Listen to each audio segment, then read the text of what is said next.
सध्या आपण आहोत छत्रपती संभाजीनगरमधील खुलताबाद तालुक्यामधल्या नंद्राबाद या तालुक्यामध्ये. जसं की आपण या ठिकाणी बघू शकता, इथे अवैधरित्या आपण म्हणू शकतो विहिरीचं जे खनन जे ते चालू आहे आणि ग्रामपंचायतीच्या सरपंच किंवा ग्रामपंचायतीला आम्ही संपर्क केला असता कुठल्याही प्रकारची एनओसी प्राप्त झालेली नाहीये, एनओसी दिलेली नाहीये, तरी सुद्धा इथे विहिरीचं काम जे ते चालू आहे. आणि इथेच जर का आपण बघितलं यालाच म्हणजे फक्त हाकेच्या अंतरावरती एक गाव आहे, सोबतच इथं जिल्हा परिषदेची शाळा आहे, सोबत लहान लहान छोटे छोटे घरं आहेत, गरीब शेतकऱ्यांची घरं आहेत. आणि या ठिकाणी जी ब्लास्टिंग वगैरे सुरू आहे त्याच्यामुळे त्या घरांना जे ते त्रास होतोय आणि हादरा जो आपण म्हणतोय ते ब्लास्टिंगचा जो असतो तो या ठिकाणी अनुभवायला सगळ्यांना भेटतोय. छोटे छोटे घर आहेत. आपल्या सोबतच जिल्हा परिषदेचे अध्यक्ष म्हणजे शाळेचे जे अध्यक्ष आहेत ते आपल्या सोबत आहेत, बोडके सर. सर काय सांगाल, इकडे हे विहिरीचं काम चालू होतं आणि ब्लास्टिंग वगैरे होते आणि नागरिकांना किंवा म्हणजे गावाला एक प्रकारचा एक नागरिकांना त्रास होतोय, काय सांगा? हो, नमस्कार. मी दीपक बोडके, शालेय समिती अध्यक्ष. मला गावकऱ्यांचे कमीत कमी 7 ते 8 कॉल गावातून आलेले आहेत की बुवा इथं आपल्या शाळेच्या बाजूला एक विहिरीचं काम चालू आहे आणि ते काम चालू असताना तिथं कुठल्याही प्रकारची परवानगी ही ग्रामपंचायतकडून एनओसी वगैरे काही भेटलेली नाही आहे. आणि त्याच अनुषंगाने इथं आपण बघू शकता ही जिल्हा परिषद शाळा या कामाच्या अंतर्गत किती जवळ आहे.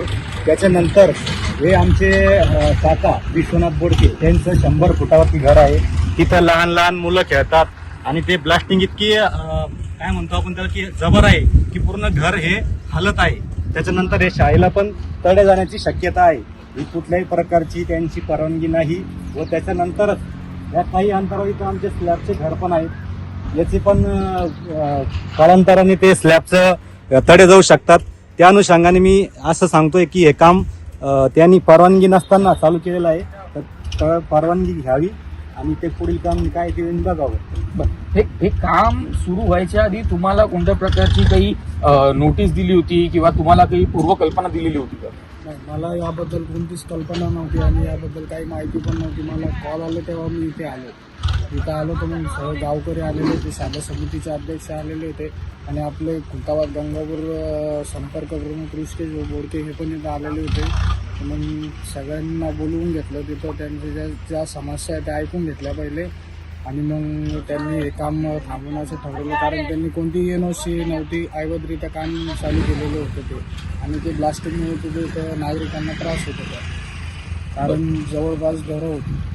बरं, नक्कीच. आता सध्या आपल्यासोबत शिंदे सेनेचे युवा संपर्क प्रमुख ऋषिकेश बोडके सुद्धा आहेत. ते आता या ठिकाणी आपल्यासोबत उपस्थित आहेत, त्यांच्याशी पण बातचीत करूया.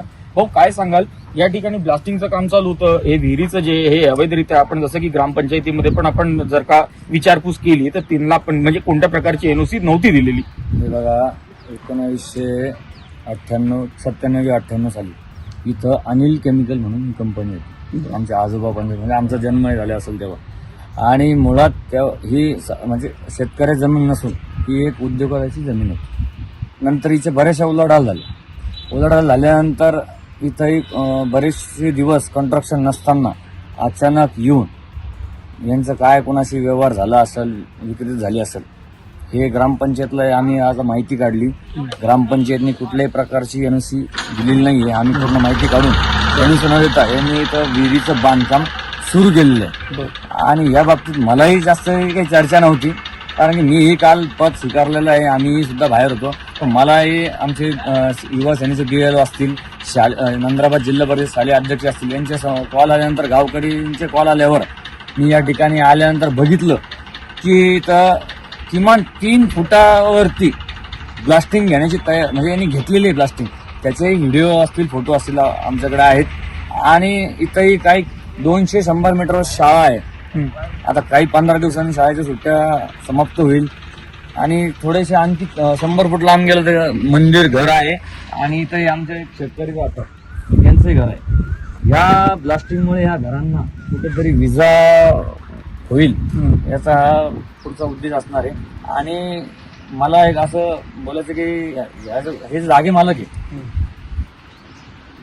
जर तुम्हाला खोदकाम करायचं, विहीर बांधकाम करायचं, शेतकऱ्यांना परवानगीची गरज नसती, पण कुठल्याही उद्योगाला बांधकाम करायचे त्यांनी ग्रामपंचायत एनओसी घेतल्याशिवाय ते बांधकाम करू नये. आणि त्यांनी आमची अशी विनंती की ग्रामपंचायतीची परमिशन घ्यावी. नक्कीच जसं की आपण बघितलं.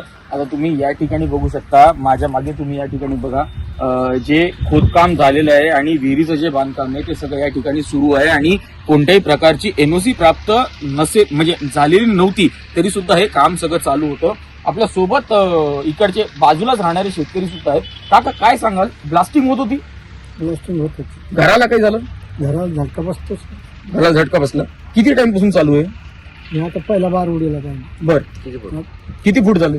3-3.5 फुटावरून दिला काय. बर, जसं की तुम्ही ऐकलं 3-3.5 फुटावरतीच पहिली ब्लास्टिंग करण्यात आलेली होती आणि शेतकऱ्याचं जे घर आहे ते शेतकऱ्याच्या घराला सुद्धा हादरा बसतोय. जवळच जिल्हा परिषदेची शाळा आहे, जवळच घरं आहेत आणि गाव आहे आणि या सगळ्याला जबाबदार आता कोण? कारण की कोणत्याही प्रकारची एनओसी प्राप्त नसून झालेली नसून इथं हे सगळं बांधकाम चालू आहे. आता याला जबाबदार कोण, याच्यावरती प्रशासन कशा प्रकारे कारवाई करतं हे पाहणं फारच महत्वाचं ठरणार आहे. सहकारी राजेश थोरात सोबत धवल घोलप, देशोन्नती न्यूज, छत्रपती संभाजीनगर.